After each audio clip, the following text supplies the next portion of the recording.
Vous êtes à l'abreuvoir de l'actualité. Bonsoir, bienvenue les grandes articulations. Émersion gouvernementale, c'est aussi les difficultés que rencontrent les PME, entre autres le manque de formalisation. Les entreprises des 3 régions ont été édifiées sur les dernières réformes. La loi portant contenu local est largement expliquée.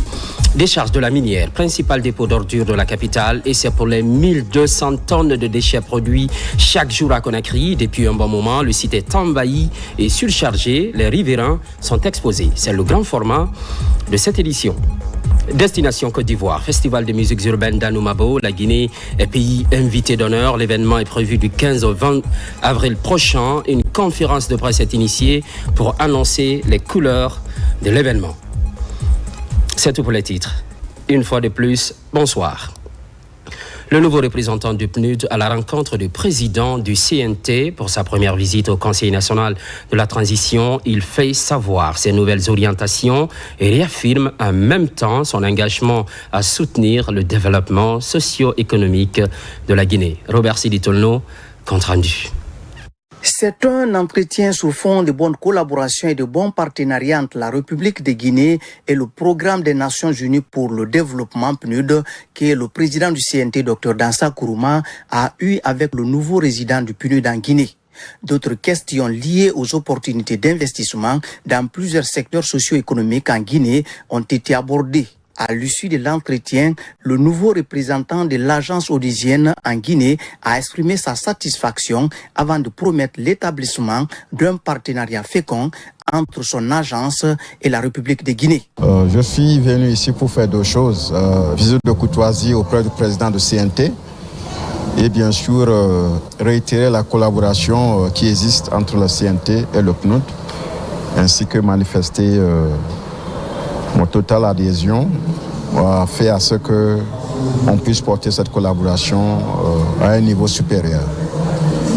Deuxième objectif, on a un projet en commun qui le président aussi s'est réjoui de cette collaboration réussite et bien sûr comme un homme d'État guinéen aussi, il espère vraiment que cette collaboration puisse être améliorée et porter aussi à un niveau plus supérieur que ce que nous avions déjà. Depuis 1973, le Programme des Nations Unies pour le développement accompagne le gouvernement guinéen dans la mise en œuvre des activités pour le développement économique et social.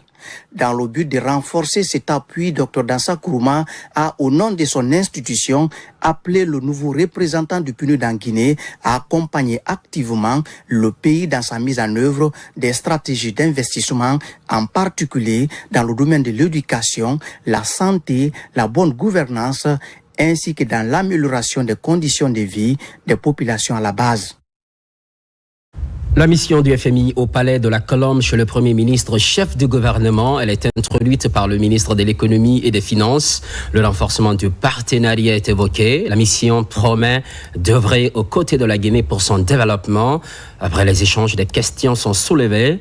Réaction au micro de Ousmane Bangoura.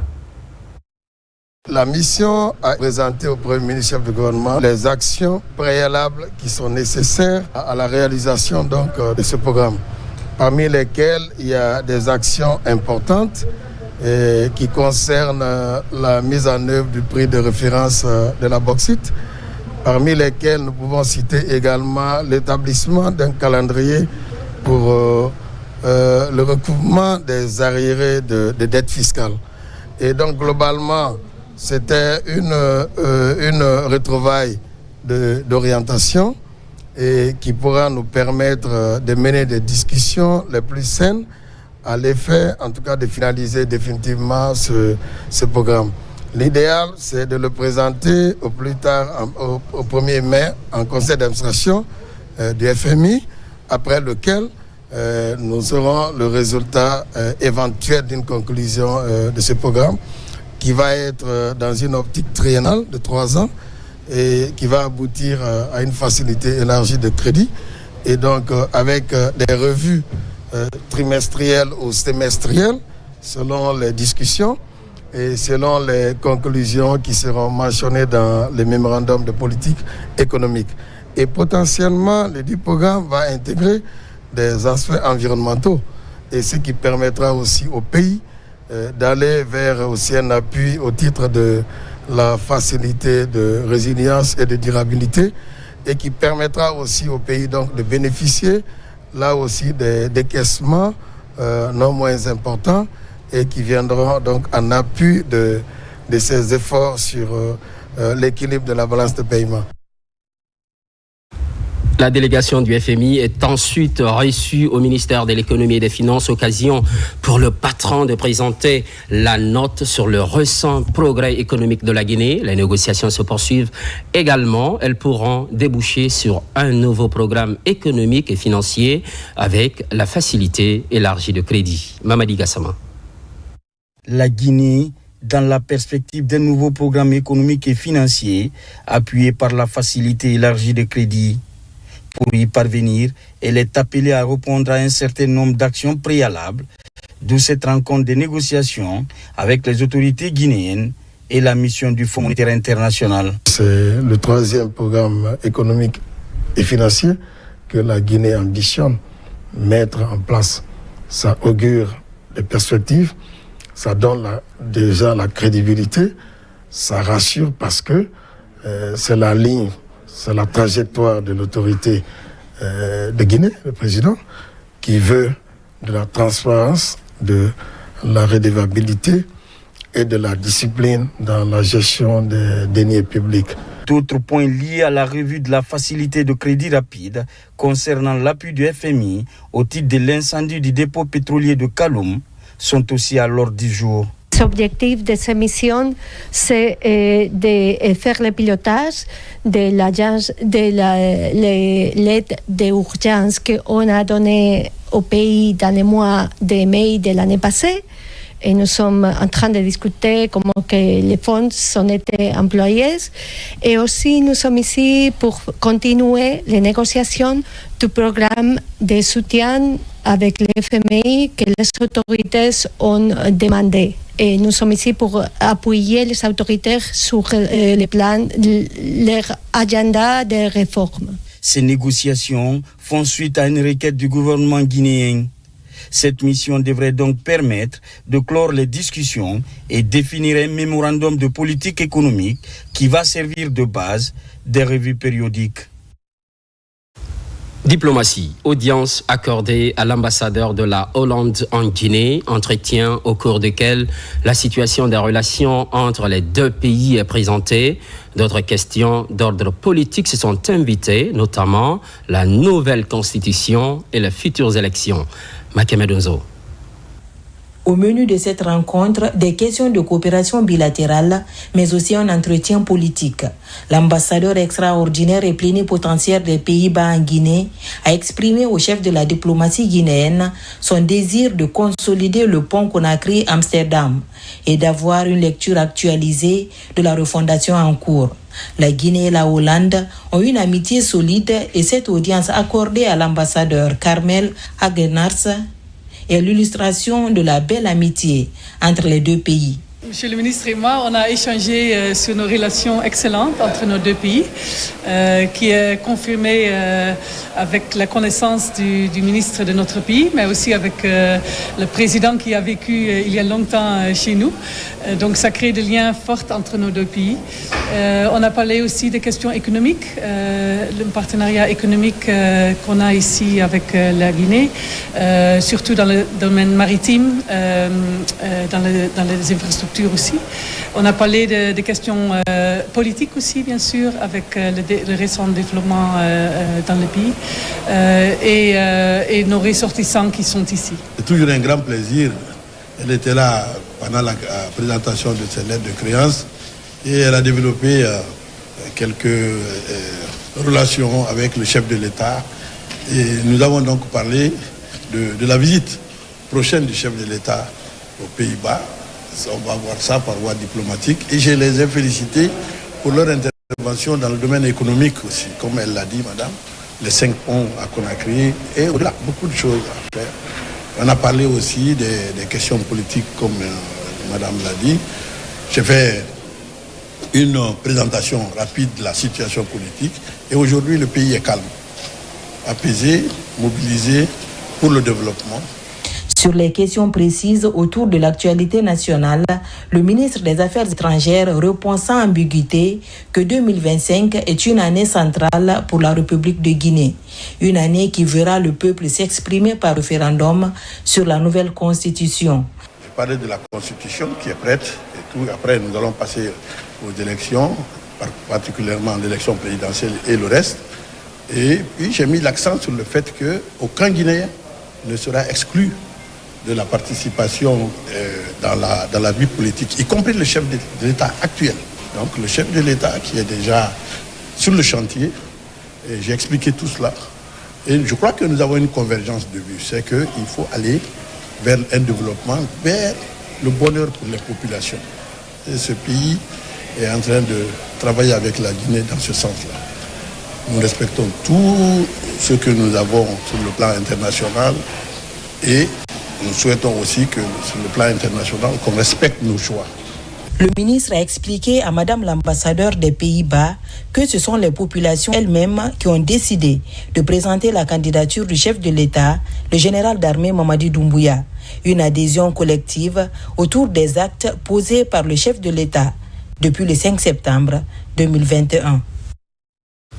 Et puis, c'est l'une des retombées de l'immersion gouvernementale déceler des difficultés que rencontrent les petites et moyennes entreprises, entre autres le manque de formalisation, de formation et d'information, je vous le disais à l'entame. Les entreprises des 3 régions ont été édifiées sur les dernières réformes. La loi portant contenu local est largement expliquée. Abdul Karim Kamara. Dans l'arrière-pays, l'apport des entreprises, notamment les PME, à l'économie nationale est non négligeable. Dans un élan de refondation, le ministère du Commerce, Industrie et PME mène aujourd'hui un combat qui trace les sillons de leur épanouissement. Les entreprises de toutes les préfectures sillonnées par l'équipe de l'immersion gouvernementale ont été édifiées sur comment rompre avec l'amateurisme et le pilotage à vue. Nous avons eu le privilège avec notre ministre Dr Diaka Sidibé, la ministre du Commerce, de venir s'enquérir des réalités sur le terrain, être très proche de notre cible, les PME. Le problème de ces PME aujourd'hui, c'est d'abord l'accompagnement. Donc on a essayé de leur dire on ne peut pas aller individuellement. Il faut qu'ils arrivent à se structurer et à se formaliser.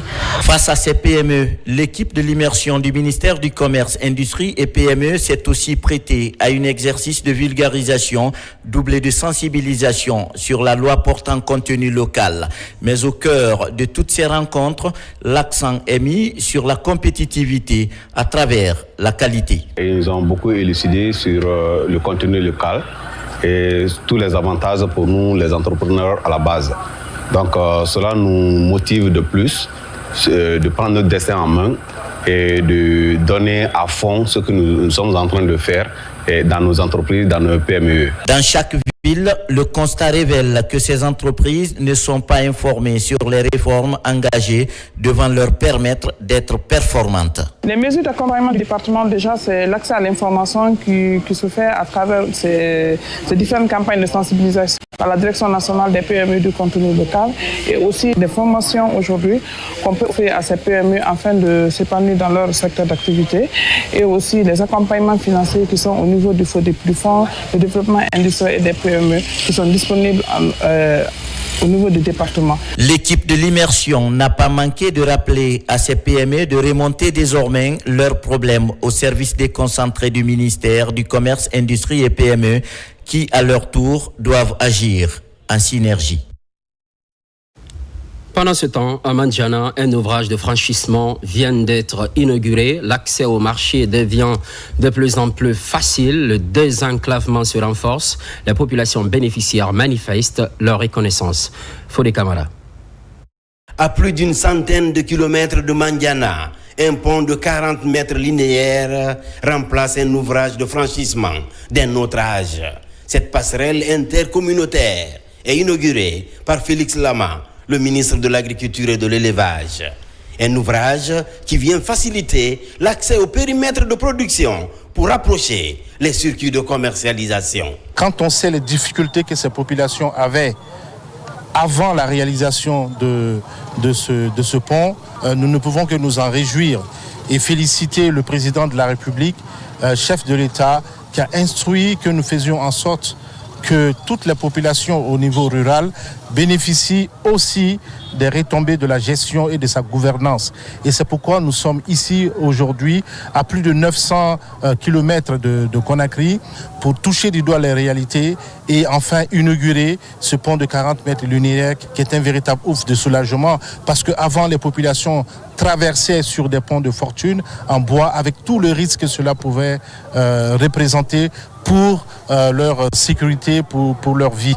Donc nous remercions les populations également qui nous ont vaillamment accueillis ici aujourd'hui et qui, à travers la réalisation de cette œuvre, soutiennent les actions du CNRD et soutiennent le président de la République dans sa vision de développement de notre pays. Ce pont offre une vue panoramique sur une plaine de près de 500 hectares. La réalisation de cet ouvrage va donc mettre fin à de longues années de calvaire de ces populations rurales. Ce bijou est le fruit du désengravement de nos communautés prônées par le président de la République, chef de l'État, chef suprême des armées, le général Mamadi Doumbouya, et son gouvernement qui n'ont ménagé aucun effort pour la réussite de ces activités. Votre présence ici témoigne l'intérêt et l'engagement du gouvernement pour le développement communautaire, étant attendu que la route est l'oxygène de tout développement. Dans la région de Kankan, le ministre de l'Agriculture et de l'Élevage a bouclé son immersion par la visite de la piste rurale de 20 km reliant Baté à Famako, une piste en phase de terrassement. À ce niveau, le ministre Félix Lama a exhorté l'entreprise à accélérer les travaux avant les grandes pluies. Kindia, réhabilitation de la centrale hydroélectrique de Donkeya. Les travaux s'exécutent, mais ce n'est pas suffisant. Une mission conduite par le secrétaire général du ministère de l'Énergie se rend sur le site. Il s'agit de constater l'évolution du chantier. Nabi Kamara. Conçu au départ pour 15 MW de capacité de production d'énergie électrique, la centrale de Donkeya verra bientôt sa puissance portée à 18,7 MW. La puissance actuelle, avant, elle était de 15 MW. Elle va être de 16,8 MW maintenant. Le temps contractuel, c'est le mois d'août. On doit finir, mettre la service. Mais le ministère et les DG, ils ont tous demandé à ce qu'on fournisse un effort pour finir en fin juin. On essaie de faire le maximum de nous-mêmes. Mais suivant les alliages, on peut aller à juillet, comme on peut finir avant, au courant du mois de juin.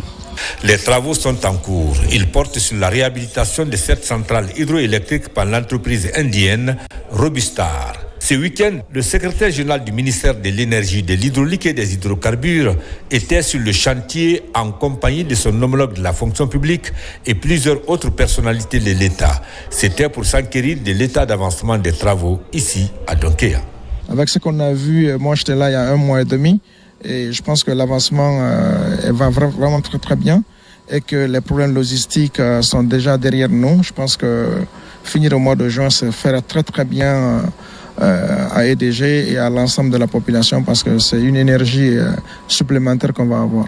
Une des recommandations que nous allons prendre sur nous, c'est de prendre nos équipes pour venir faire des inspections, pour pouvoir faire une évaluation du niveau de respect des mesures d'hygiène et de sécurité au travail et la situation des employés. Et nous ferons des recommandations pour que ce que nous souhaitons, ce chantier puisse se conduire et finir sans qu'il y ait des remous sur le chantier. Assurément, l'achèvement des travaux de réhabilitation de la centrale de Donkeya devrait jouer un rôle prépondérant dans le renforcement du réseau électrique DDG.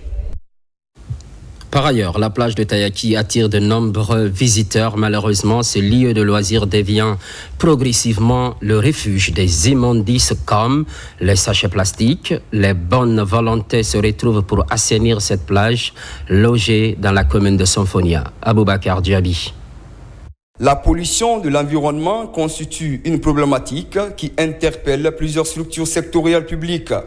L'entreprise Guinée Intérim fait de cette situation une préoccupation majeure. Pour lutter contre le phénomène, cette entreprise citoyenne spécialisée dans le nettoyage cible la plage de Tayaki pour une opération coup de balai. Notre vocation, c'est de rendre des lieux propres, les locaux professionnels comme la nature, les espaces.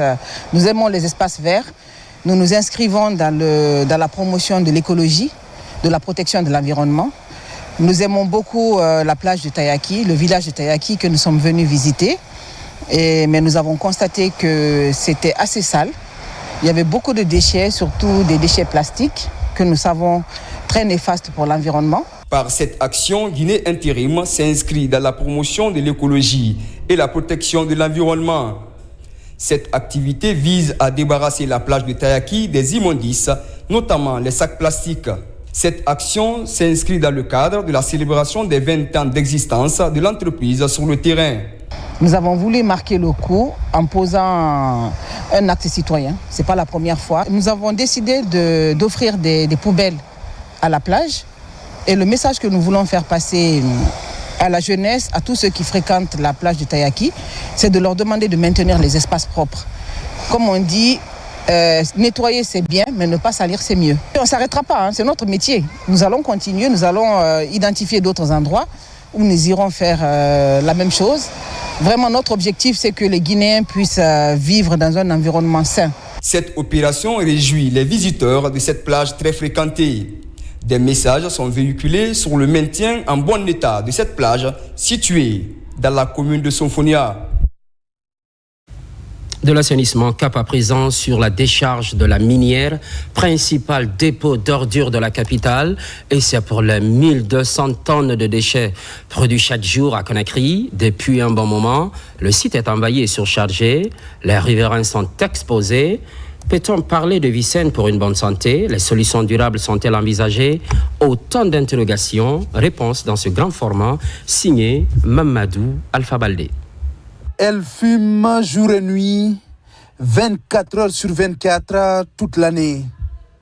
La grande décharge de la minière, en plein cœur de Conakry, est une montagne d'ordures qui a de plus en plus mal à cohabiter avec ses riverains. Avec la fumée là, vraiment ça nous fatigue, vraiment. Chaque fois les voitures passent ici, ça nous fatigue, vraiment, voilà. Ça, sans vous mentir, ça nous fatigue. Même la saison pluvieuse, ça nous fatigue. Tout le temps c'est comme ça. La fumée là, ça nous fatigue beaucoup. Parce qu'une fois déjà que nous passons, une fois que nous sommes en route pour aller à l'école, le fumée là, ça nous dérange. Des fois, on est obligé à mettre des bavettes, tout et tout. Le flux des camions est incessant. Cette décharge, déjà en surchauffe, reçoit plus de 1200 tonnes d'ordures au quotidien. Une cadence qui dépasse largement les capacités de stockage du site. Une décharge qui a été ouverte dans les années 80 pour 500 000 habitants à Conakry se voit aujourd'hui convoitée pour collecter les déchets de plus de 2 millions d'habitants à Conakry et qui se trouve aujourd'hui au cœur de notre capitale. C'est important de rappeler, à son ouverture, c'était sur 25 hectares. Aujourd'hui, compte tenu de l'agression des populations, nous sommes à peu près, nous avons une disponibilité de 5 hectares aujourd'hui qui permettent de régaler les déchets. Et il faut aussi rappeler que plus de 1200 tonnes de déchets rentrent tous les jours sur les 5 hectares. Donc, ce qui veut dire qu'on a peu de surface pour une quantité importante de déchets qui rentrent. Habiter auprès d'une telle décharge n'est pas sans risque. Les formes de pollution sont nombreuses et les risques sanitaires réels. Les fumées émanent de la décharge continuellement. Donc là, les populations sont exposées aux effets néfastes de ces fumées. Par exemple, les maladies respiratoires, les maladies cancérigènes. Parce que, comme vous le savez, on en a toujours parlé, il y a les polluants organiques persistants, c'est-à-dire les dioxines et furans qui sont émanés à partir de ces fumées. Donc, les femmes qui allaitent les enfants sont exposés à cela. C'est pendant quand on parle des émanations de fumée. Et maintenant, si c'est pendant l'hivernage, ou même si ce n'est pas pendant l'hivernage, les lixivias ne sont pas récupérés. Donc, ces lixivias aussi qui ne sont pas traités. Il y a les puits qui avoisinent la décharge de la minière. Il y a une pollution verticale par rapport à la profondeur et une pollution horizontale. Donc là aussi, les eaux sont contaminées et là, je crois que c'est important de revoir tout ça, faire les analyses des puits pour voir s'il n'y a pas de coliformes fécaux, parce qu'il y a les toilettes qui sont à côté. Je peux vous dire qu'il y a assez de risques par rapport à cette décharge. Aujourd'hui, la délocalisation du site est un impératif. La construction d'une nouvelle décharge est dans les tuyaux. Les études et le budget déjà finalisés. La solution alternative durable qu'on a trouvée, c'est de créer un centre d'enfouissement technique loin de la ville de Conakry, qui est à plus de 60 km de Conakry à Kouria. Donc le financement est entièrement mobilisé. Le projet, l'unité de gestion, la CSP, la cellule de suivi de gestion de projet, mise en place. Les phases administratives de démarrage sont en cours. Il y a une assistance technique à maîtrise d'ouvrage qui est recrutée pour la construction de ce centre d'enfouissement technique. C'est important d'expliquer. Un centre d'enfouissement technique, c'est quoi? C'est une installation de stockage de déchets qui respecte toutes les normes environnementales et sociales, comme on le voit en Côte d'Ivoire, au Togo et ailleurs dans le monde. Donc ce financement est mobilisé. C'est financé conjointement par l'AFD, l'Agence française de développement, et l'Union européenne. En attendant la mise en service de la décharge de Kouria, celle de la minière devra encore servir de principale banque d'ordures pour la capitale, au moins pour les 2 prochaines années. Farana à présent pour parler de l'agro-industrie. Le potentiel existe, la valorisation s'impose. Un partenariat est en gestation entre l'Institut agronomique et vétérinaire et Agribusiness Innove Guinée. À la suite des échanges, les 2 parties souhaitent jeter leur dévolu sur la culture du manioc. Ibrahima Olenfofana, Silati Kourouma, correspondance. Le manioc est un tubercule très cultivé dans nos différentes communautés. Sa transformation intéresse l'Institut supérieur agronomique de Farana et son partenaire Agribusiness Innove Guinée. À la direction générale de ce temple de savoir, des échanges fructueux ont lieu sur les opportunités liées à la transformation alimentaire. L'objectif de la présence de Agribusiness ici à ISAV, il est double. Premièrement, comment est-ce qu'on peut collaborer avec l'Institut agronomique et vétérinaire Valéry Giscard d'Estaing de Farana pour que les étudiants qui sont formés puissent être versés dans la vie professionnelle pratique. Ce qu'ils ont appris ici à l'Institut puisse les aider à s'intégrer dans le monde pratique et professionnel. Durant la rencontre, cette entreprise agricole et ses partenaires ont émis avec les autorités de l'ISAV de Farana de belles idées pour la lutte contre la faim. Ils veulent poser de nouvelles bases afin de renforcer les mécanismes liés au développement rural. L'arrivée des partenaires aussi aujourd'hui nous permet de leur faire connaître tout ce que nous pouvons faire dans le cadre de la recherche et dans le cadre de ce qu'ils veulent.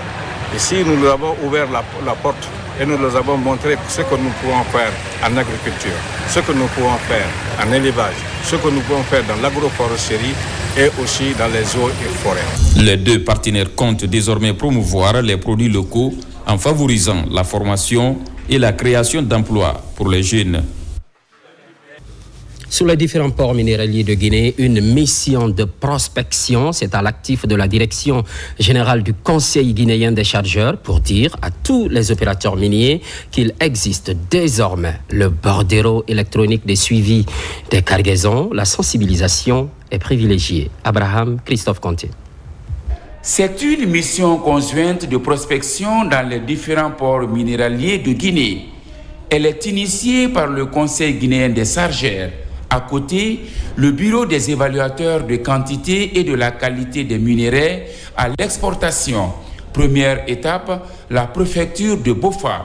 L'idée est de sensibiliser et d'informer tous les opérateurs miniers de l'existence du bordereau électronique, du suivi des cargaisons à l'import et à l'export. Dans nos différents échanges avec les différentes sociétés minières que nous avons rencontrées, et ça a été un échange très confortable parce que déjà ces acteurs-là ont accepté d'adhérer dans le cadre de la mise en place de ce document. Ils ont accepté parce que cet outil va aider l'État à tenir des statistiques. Cet outil va permettre à l'État de faire de très bons suivis réguliers de toutes les cargaisons à l'import et à l'export. Ce document, communément appelé le bordereau électronique de suivi des cargaisons, est un document de traçabilité de la marchandise. Une mission du Conseil guinéen des chargeurs est allée à la rencontre des différentes sociétés minières évoluant dans la préfecture de Bofa. Ils ont échangé avec la Direction générale des douanes et le BEQQ en vue de mettre en place un système rapproché de l'émission de BESCA sur les marchandises à l'import et à l'export. Le BEQQ a pour rôle principal dans cette collaboration la mise à disposition des cargaisons exportées. Le BEQQ a des agents formés qui vont dans les navires, qui évaluent les cargaisons dans les bateaux et met ces statistiques à la disposition du Conseil guinéen des chargeurs pour lui permettre d'émettre le bordereau de suivi de cargaison. Ce que je peux ajouter comme recommandation, c'est de nous permettre d'avoir des outils nécessaires pour mieux contrôler ce bordereau électronique de suivi des cargaisons. L'émission et la gestion du bordereau électronique de suivi des cargaisons sont concédées au Conseil guinéen des chargeurs pour leur application. Cela permet à l'État d'avoir un regard sur le transport des minerais à l'international. Sur tout autre plan, renforcement des actions civilo-militaires, la directrice générale des pensions militaires participe à la 7e édition d'Arcom Awards Guinée. En tant qu'ambassadrice de cet événement, elle est accompagnée par des officiers supérieurs. Une mention est faite de la portée de cette activité. Caporal Mabinti Keïta, de la presse militaire. La directrice générale des pensions militaires et anciens combattants est ambassadrice de cette 7e édition de Arcom Merit Awards Guinée. Cette activité intervient après la formation de 40 personnels militaires et civils. Une action qui s'inscrit dans le cadre des relations civilo-militaires. Le thème de cette année, célébrons l'excellence, inspirons l'avenir, illustre parfaitement notre engagement envers la reconnaissance du mérite et de l'innovation. Honorée par cette marque de confiance, la générale Fatoumata Yari Silla salue cette initiative et remercie la hiérarchie militaire qui a facilité cette collaboration depuis des années. Un sentiment de joie, de satisfaction et surtout de bonheur quand je vois tout ce que la directrice générale des pensions militaires est en train de faire. Surtout une telle activité, ça ne fait que me réjouir. Cet événement représente une occasion précieuse de célébrer l'excellence et l'engagement de ceux qui œuvrent inlassablement pour le développement de notre pays. Les Arcom Merit Awards sont bien plus qu'une simple distinction. Ils illustrent notre détermination collective à reconnaître et à valoriser les initiatives remarquables dans divers domaines. Cette cérémonie a été rehaussée par la présence de plusieurs officiers supérieurs de l'armée guinéenne. La remise des satisfecits aux bénéficiaires de la formation axée sur la santé et sécurité au travail est prévue cette semaine. Enfance à Manjana, commune rurale de Koundjan. Désormais, une ambulance médicalisée est disponible grâce aux fils ressortissants de la contrée de Sakodougou. Ce matériel sanitaire devra faciliter les missions de premier secours dans la zone, un appui pour les formations sanitaires et services d'incendie. Djamokaba. À Manjana, la contrée de Sakodougou a désormais une ambulance médicalisée. Le cri du cœur pour assurer convenablement le transport sanitaire public en milieu rural a été attendu. Cet appui de la diaspora guinéenne en Europe a un double enjeu. Répondre aux besoins des communautés et appuyer la refondation de l'État dans la commune rurale de Koundjan. Ce qui nous a poussé pour faire ces dons-là, toujours quand on vient ici, on remarque nos mamans, nos frères et nos parents. Ils ont beaucoup de souffrances pour les déplacements. Surtout les femmes qui sont en état de famille. Je tiens à saluer solennellement cette initiative des braves fils et filles de Koundjan qui se sont mobilisés pour répondre aux besoins de leur communauté. Votre générosité et votre dévouement sont des exemples à suivre. Vous montrez qu'ensemble nous pouvons surmonter les obstacles et améliorer la qualité de vie de nos concitoyens. Son arrivée est une aubaine pour la population afin de faciliter l'évacuation sanitaire vers les grandes villes. L'ambulance de secours et de soins d'urgence de Koundian priorise surtout les femmes enceintes pour une chaîne d'intervention plus rapide et sécurisée vers des formations sanitaires de référence. Quand elles sont en état de famille, c'est tout à fait un calvaire pour se rendre à Mandiana pour des consultations et accouchements. Avec l'arrivée de notre ambulance, au nom de toutes les femmes de Sakodougou, nous disons merci aux donateurs. Ce don va nous servir à beaucoup de choses. À un moment donné, nos mamans, nos sœurs, nos parents, nos patients étaient fatigués. S'il s'agit de les différer à Kanga ou à Mandiana, tout ça fait des problèmes. Et Dieu merci, on va utiliser ces bijoux à bon escient. À Koundian, vaincre les inégalités d'accès aux soins est un combat au quotidien. La finition de ce centre de santé amélioré, une autre doléance pour faciliter l'offre médicale et de premiers secours au sein des 27 districts. Dans la cité des agrumes, intronisation du Kontigi de la Basse-Guinée, El Hadj Mamoudou Camara a pris fonction, devenant ainsi l'autorité morale et coutumière de la première grande région de la Guinée.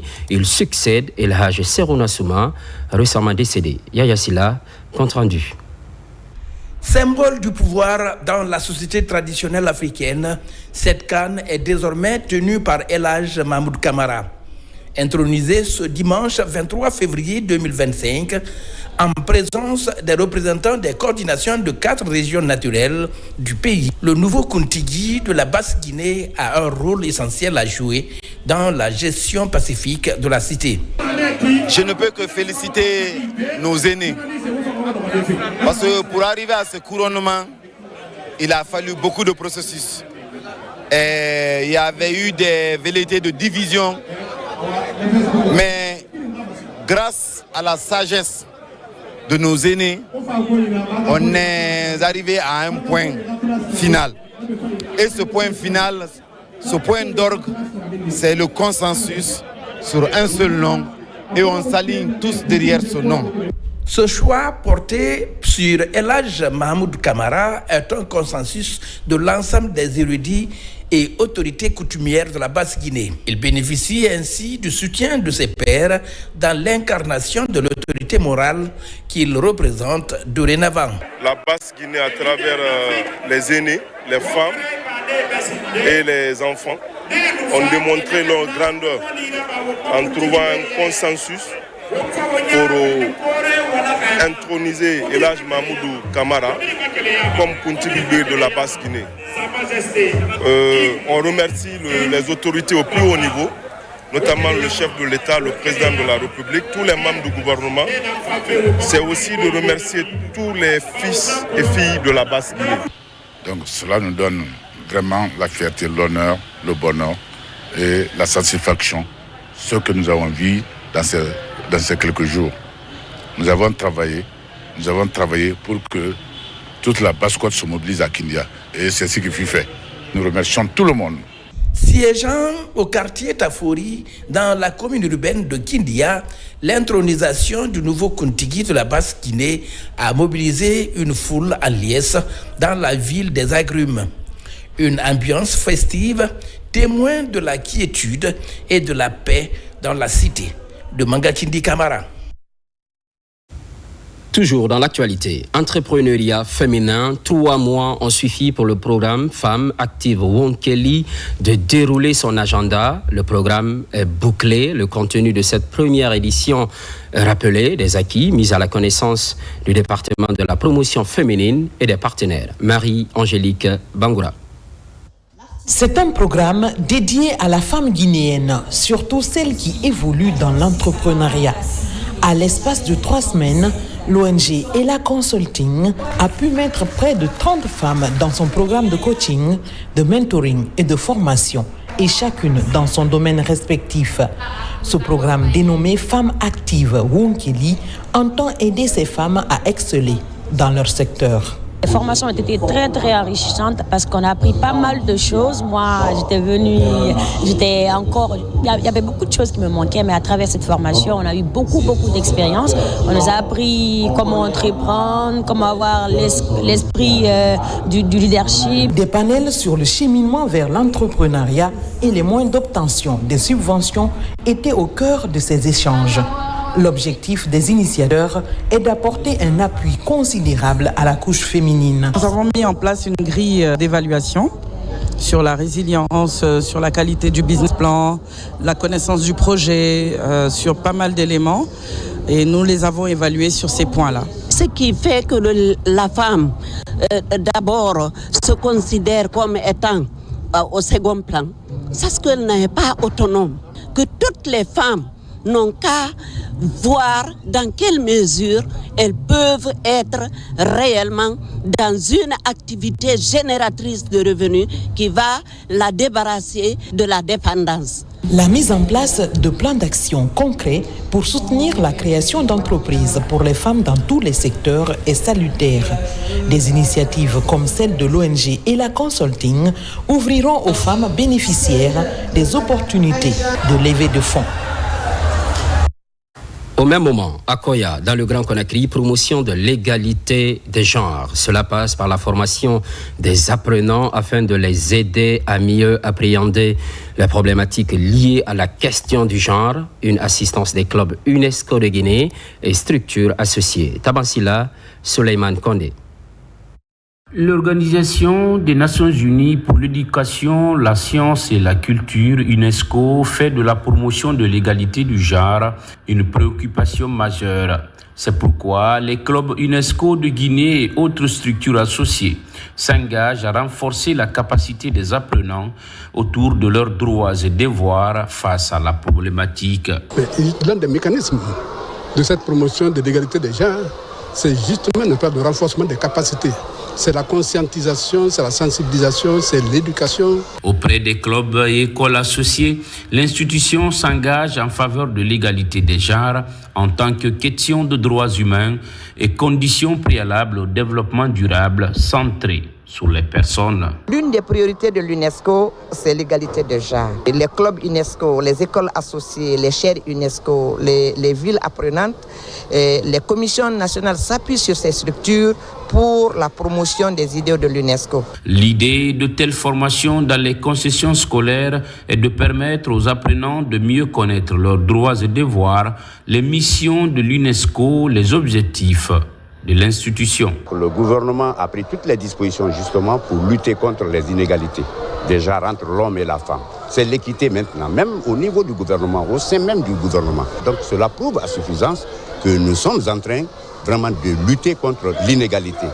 Cet atelier nous a permis la connaissance de plusieurs facteurs, notamment sur le manque d'éducation, mais dont les résolutions ont été trouvées à travers l'atelier. Créé le 16 novembre 1945, l'UNESCO contribue à l'édification d'une culture de la paix, à l'éradication de la pauvreté, au développement durable et au dialogue interculturel, des valeurs suivies en Guinée par ses différents clubs et structures associées. Sur tout autre plan, soutien des initiatives présidentielles. La commune de Kagbélé, elle aussi, se fait entendre. Le Saint-Coran est lu à plusieurs reprises. Par ailleurs, les rues ont été investies par les populations. C'est ce qu'elles appellent la marche citoyenne en faveur de la gouvernance CNRD. Alpha Kamara, Lancé Kamisoko. Située dans la banlieue de la capitale, la commune urbaine de Kagbélé a vibré ce week-end en faveur des actions de paix et de développement amorcées sous l'ère CNRD. À travers ce carnaval géant, à la place de les populations de cette nouvelle commune manifestent leur soutien total au président de la République, le général d'armée, Mamadi Doumbouya. Vous-même, vous voyez la population de Kagbélé qui est sortie massivement pour dire merci au général Mamadi Doumbouya. Toute la population est sortie pour dire merci au monsieur le président de la République. Donc tout le monde est avec lui et nous allons l'accompagner jusqu'à là où il veut rentrer. Je trouve que Kagbélé est mobilisé comme jamais pour venir dire merci au président de la République, chef de l'État, pour avoir érigé Kagbélé en commune urbaine. Aujourd'hui, le maire qui est là reste dans l'histoire de Kagbélé.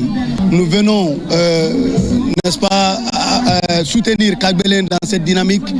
Nouvellement érigé comme l'une des 13 communes de la capitale, l'image de Kagbelen a positivement changé depuis l'avènement du CNRD. Pour pouvoir, cette marche citoyenne est donc l'expression de la reconnaissance et du soutien renouvelé des populations aux idéaux de développement enclenchés par la gouvernance CNRD.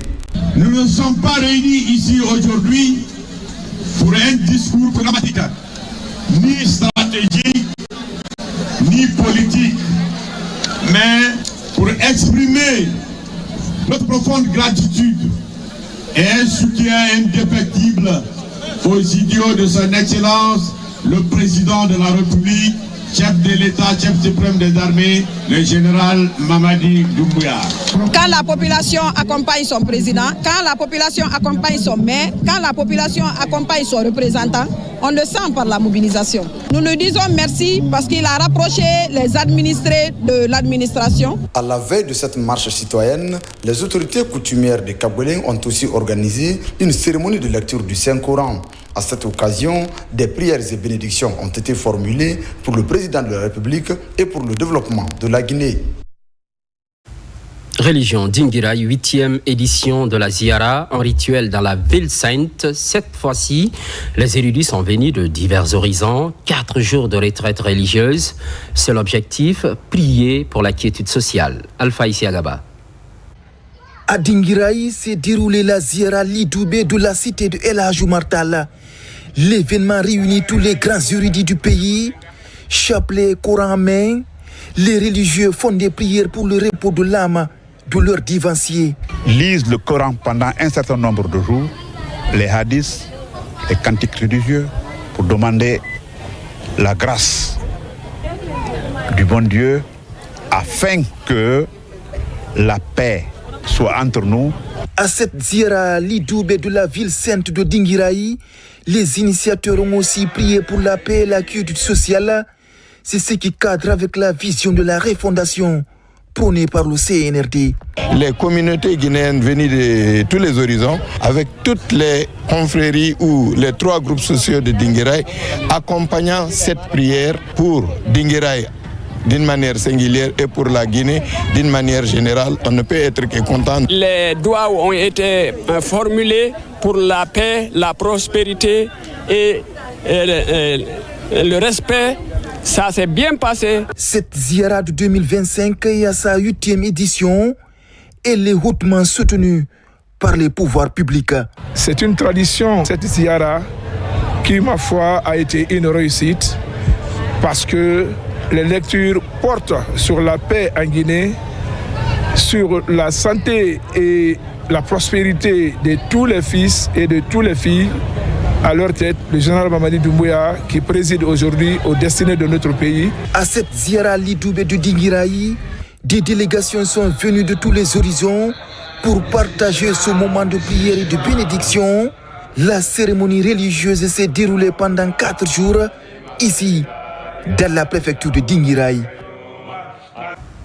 Promotion de l'islam, la mosquée Djarankeya, l'une des plus vieilles de Dixine-Port, reconstruite, équipée par la communauté. L'inauguration mobilise plusieurs personnalités d'ici et d'ailleurs. Marwan Kamara. Implantée dans le quartier Dixine-Port 1 depuis 1920, cette maison de Dieu est reconstruite et équipée grâce à la contribution de la communauté musulmane de Dixine et autres bonnes volontés.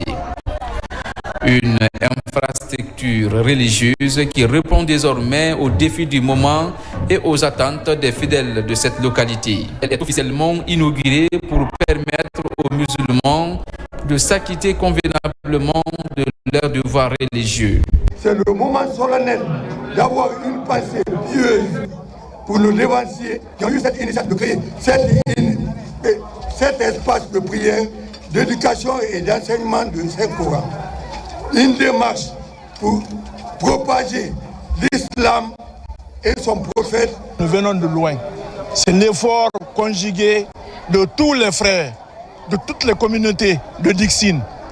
Et d'ailleurs, ils se sont donné la main depuis le début des travaux de cette reconstruction jusqu'à aujourd'hui. Construite en R+1, ce lieu de culte a une capacité d'accueil de près de 1200 fidèles. un acte religieux qui rentre dans le cadre de l'épanouissement de l'islam et le développement de la commune de Dixine. Aujourd'hui, c'est par la grâce de Dieu et le courage de tout un chacun que nous avons pu voir cette bisou nous remettre aujourd'hui la clé de tous les musulmans guinéens. Alors ça s'est fait au temps de notre général Mamadi Doumbouya. Nous prions pour lui, mais surtout la réussite de la transition. Les mosquées, à travers les imams, prient nuit et jour pour le pays, prient pour le général président Mamadi Doumbouya. Donc nous allons encore le dire, de continuer sur cette lancée, de véhiculer les messages de paix, d'unité nationale et de cohésion sociale. La cérémonie inaugurale de ce joyau a mobilisé la communauté musulmane venue de la sous-région. À cette occasion, une séance de lecture du Saint-Coran est organisée pour le développement et la culture sociale dans le pays. Ce qui, entre autres, concentre l'actualité. Festival de musique urbaine d'Anoumabo, destination Côte d'Ivoire, la Guinée, pays invité d'honneur. L'événement est prévu du 15 au 20 avril prochain. Une conférence de presse est initiée pour annoncer les couleurs de l'événement. Souleymane Kondé, Ousmane Ba. Le festival des musiques urbaines d'Anoumabo FEMUA 17 pointe à l'horizon. Les organisateurs sont à pied d'œuvre pour donner toutes les couleurs à cette rencontre culturelle prévue au mois d'avril prochain. Un engagement qui se matérialise par cette conférence pour annoncer le menu. Cet événement festif est une occasion de sensibiliser sur les travers sociaux. Cette 17e édition est célébrée sous le thème civisme et sécurité routière, avec la Guinée comme pays invité d'honneur.